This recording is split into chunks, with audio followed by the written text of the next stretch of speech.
చేసుకున్న సందర్భంగా మళ్ళీ ఇక్కడికి రావడం జరిగింది. ఎన్టీవీలో పక్క ఆడియో ఫంక్షన్ ఇక్కడ రావట్లేదు. ఎన్టీవీలో ఆశీస్సులతో చిత్రం ఎంతో విజయవంతంగా ప్రదర్శించబడి వాళ్ళ 100 రోజుల సందర్భంగా స్వామి ఆశీస్సుల కోసం వచ్చాం.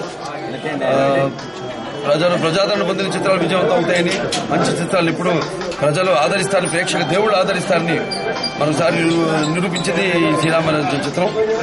కొత్తదనాన్ని కోరుకుంటున్న జనానికి, ఎప్పుడు ఒక మార్పు కోరుకుంటున్న జనానికి ఈ శ్రీరామరాజ్యం చిత్రం నిర్మించినందుకు, ఆ చిత్రాన్ని అందించినందుకు ప్రేక్షకులకి నిర్మాత సాయిబాబా గారికి ధన్యవాదాలు తెలియజేసుకుంటున్నాను. అలాగే నా ఈ 100 రోజులు పూర్తి చేసుకున్న సందర్భంగా ఆయనకి నా అభినందనలు తెలియజేసుకుంటున్నాను.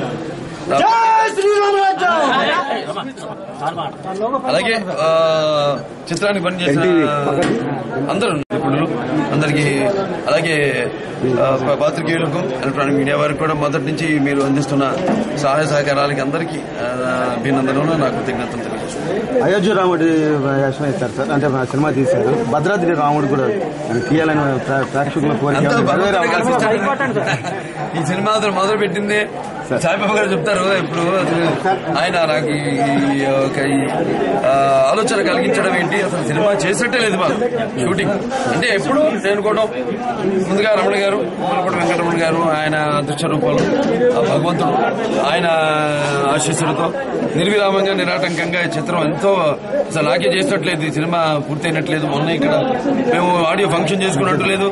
అలాగే ఇంత తొందరగా 100 రోజులు అసలు అయిపోయిందా అని అంతా భగవంతుడి ఆశీస్సులు. అలాంటి ఏమన్నా భగవంతుడే కల్పిస్తాడు, కల్పించాడు. ఒక రాముడి కడుపున జన్మించారు, రాముడి కోసం